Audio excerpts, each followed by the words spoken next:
السلام عليكم ورحمة الله تعالى وبركاته. كنتمنى تكونوا بخير وعلى خير وبصحة جيدة. فيديو جديد دائما واقتراح جديد على القناة. كنشكركم على لي كومونتيرات اللي كتخليو ليا، كنشكركم على الانضمام للقناة. اللي كينضموا جداد كنقول لكم شكرا لكم بزاف ومرحبا بكم والف مرحبا في وصفات ادم ناجحة.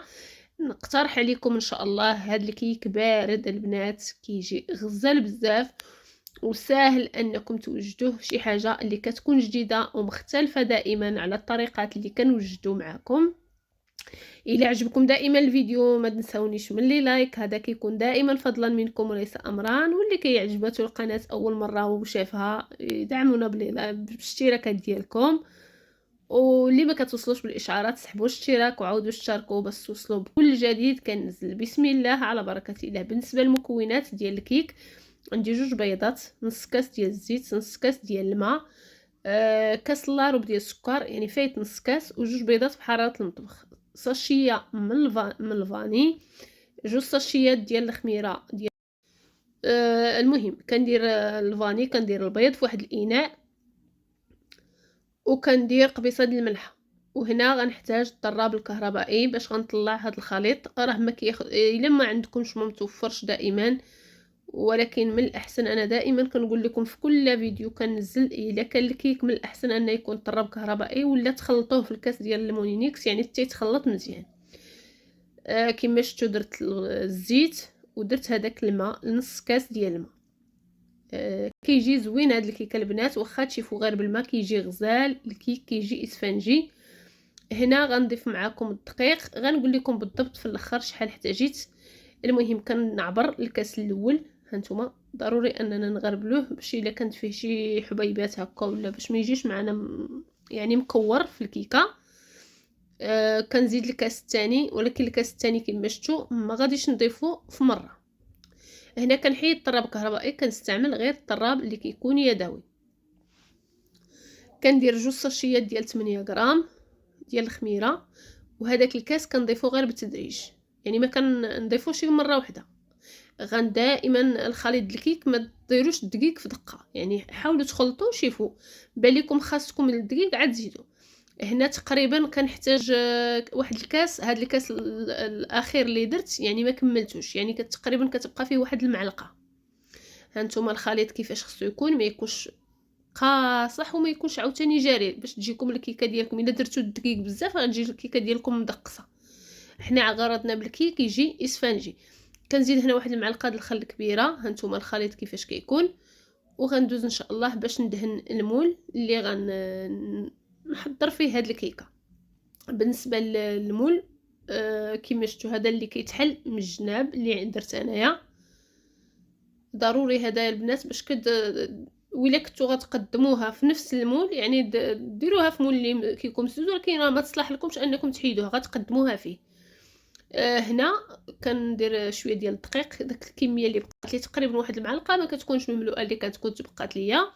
كنفرغ الخليط ديال الكيك ديالي، كنحاول نفرغو كامل في هذاك المول، وكما كيبان معكم كنحاول نقادو باش ما يجيش شي جهه طالعه وجهه نازله. وهكا كان هذا الفران عندي بعض المرات كتجيني واحد الجهه دائما طالعه على واحد الجهه.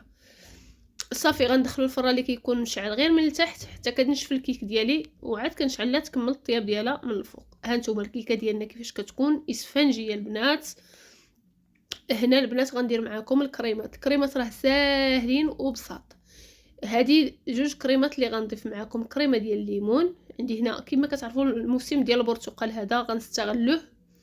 درت 3 الكيسان ديال العصير البرتقال وكنحطو على جنب، وكندير نفس العبار 3 ديال الكريمه اللي غندير بيضه، 3 الكيسان ديال الحليب. يعني المجموع راه نص لتر كيكون ديال الحليب ونص لتر ديال الليمون، يعني المجموع راه 3 الكيسان يعني 6 الكيسان.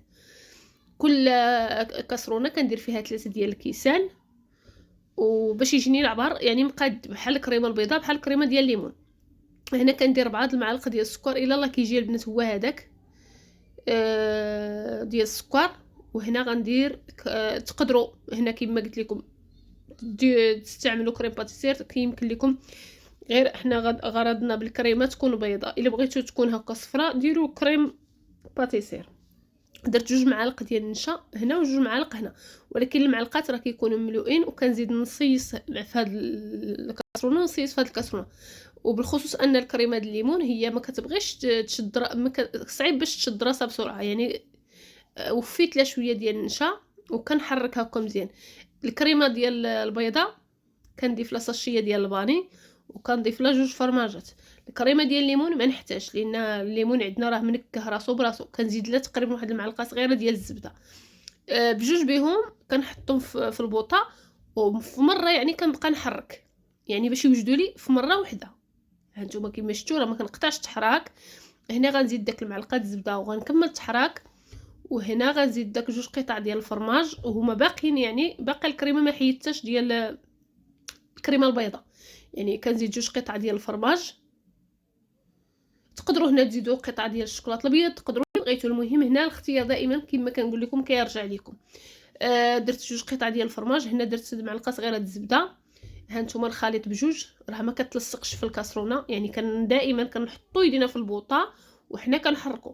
هنا كنبدا تقدروا تسقيو الكيك، كيمكن لكم ما تسقيوهاش. انا ما سقيتهاش لان الكيكه راها كتكون هشيشه ما تحتاجش تسقى. درت هكا مغرفه هنا ومغرفه هنا. مره كنهز من هذا ديال البيضه، الكريمه البيضاء ديال الفاني، ومره كنهز من الكريمه ديال الليمون. ها نتوما كما كيبان معكم راه الفيديو تقريبا راه كيشرح راسو براسو. مره كنهز الكريمه ديال الليمون، راه ساهله البنات، تقدروا ديروا بمعلقه. انا درت هكا بالمغرفه دغيا، يعني سهل عليا، يعني ما خداليش وقت كثير بزاف. ودائما حاولوا قبل ما تبرد لكم، حيت الا بردت دغيا هي كتجمد. هانتوما كندير مع مغرفه ديال الكريمه ديال البيضاء، مغرفه ديال الكريمه ديال الليمون. كتجي شي حاجه اللي كتكون بطبيعه الحال مختلفه، ولان مازال غنزيدوا لها واحد الطبقه الاخيره. كتجي فنه يا البنات ولذيذه بزاف. هاد الكيكه غتجربوها بعينكم مغمضين، يعني ما تندموش عليها. وشي حاجه اللي كتكون بطبيعه الحال مختلفه على الطرق دائما اللي كتحضروا.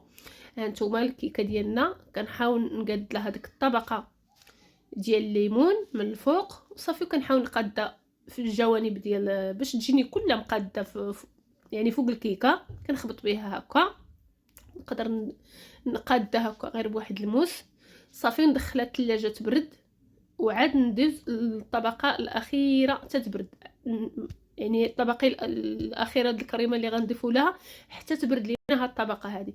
هنا عندي كاس ديال الماء، كيمكن لكم ديروا كاس ديال الحليب، وكندير علبه ديال الشونتيي، يعني علبه ديال الشونتيي. كما قلت لكم انا درت غير الماء، حيت درت الحليب في الكريمه، يعني ما كاينلاش. بغيتو تضيفوا الحليب حتى في هذه ممكن. صافيت كندير هذيك الكريمه، كنحاول نطلعها وكنخرج الطبقه ديال الكيك ديالي، كنحيد لها الاطار وكنحاول نحيدها من هذا من الاطار ديالها، يعني حيدتها من الاطار اللي الاخر، كنحيدها من هذا لتحت. صافي غنحاول نقادها في التبصيل ديالها وصافي. وكندير هذيك الطبقه ديال الكريمه. راه صعيبه البنات باش تلصق، ولكن غير حاولوا معاها، يعني صعيبه حيت هذيك الطبقه كتكون هي شويه كتزلق هكا. حاولوا تقادوها هكا غير بالخاطر، وقادوا للجوانب. انا كلها كنلبسها ما كتبانش هذيك الطبقه الدخلانيه. ملي كتقطعوا الكيكه عاد كتبان لكم هذيك الطبقه. هنا البنات بالنسبه للتزيين، حتى درت المونتاج عاد فكرت انني ما حطيتش معكم التزيين، يعني المقطع ديال التزيين ما حطيتوش. المهم كندير الشوكولاط الابيض، وعندي هذوك الحبيبات اللي كيتشراو، كندريهم هكا من الجنيبات وصافي. وكنلبسهم هكا في الجوانب، وكندير شرائح ديال البرتقال. وها الشكل النهائي ديال الكيكه ديالنا. نقدم لكم دائما بالصحه والراحه. الا شفتوها من برا كتكون مختلفه، ولكن الا حليتوها كتحصلوا على واحد الكيك اللي كيكون مختلف على الطرق دائما اللي كتحضروا. الا عجبكم الفيديو دائما ما تنساونيش من لايك اللي كيطلع الفيديو البنات وكيقترحوا اليوتيوب على ناس اخرين، وتعاليق زوينه ديالكم بطبيعه الحال واخا غير نقيطه. بسلام عليكم الى فيديو